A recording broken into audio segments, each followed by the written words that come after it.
নমস্কার বন্ধুরা, রজতকে মিনি ব্লগে আপনাদের সবাইকে স্বাগত জানাই। বন্ধুরা, আজকে চিকেন লেগ পিস করব। তার জন্য চিকেনটা আমাদের ধুয়ে রেখে দিয়েছে, আর লেগ পিসটা দেখুন কত সুন্দর।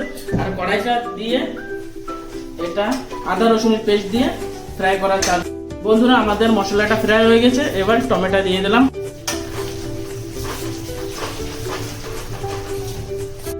এবার নুন, হলুদ, লঙ্কার গুঁড়ো আর চিকেন মশলাটা দিয়ে দেবো।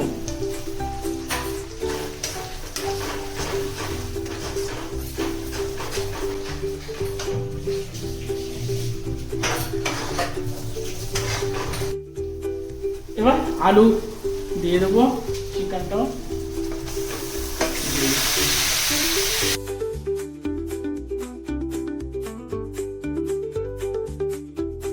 Chicken leg piece.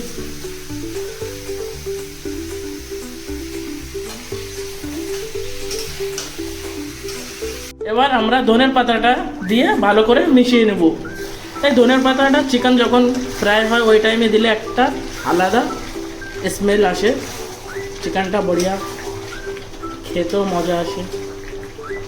বন্ধুরা, আমাদের চিকেন ফ্রাই হয়ে গেছে। এবার জলটা গরম করে নিয়েছিলাম, জল দিয়ে চিকেনটা মিশিয়ে নেব।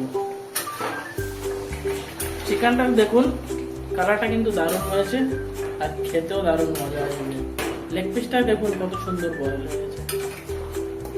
বন্ধুরা, আমাদের চিকেনটা রান্না হয়ে গেছে। এবার গরম মশলা দিয়ে নামিয়ে নেব।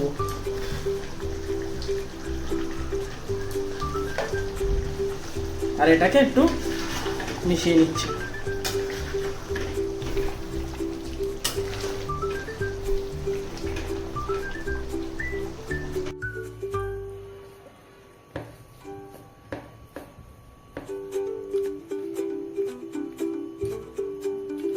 Chicken leg piece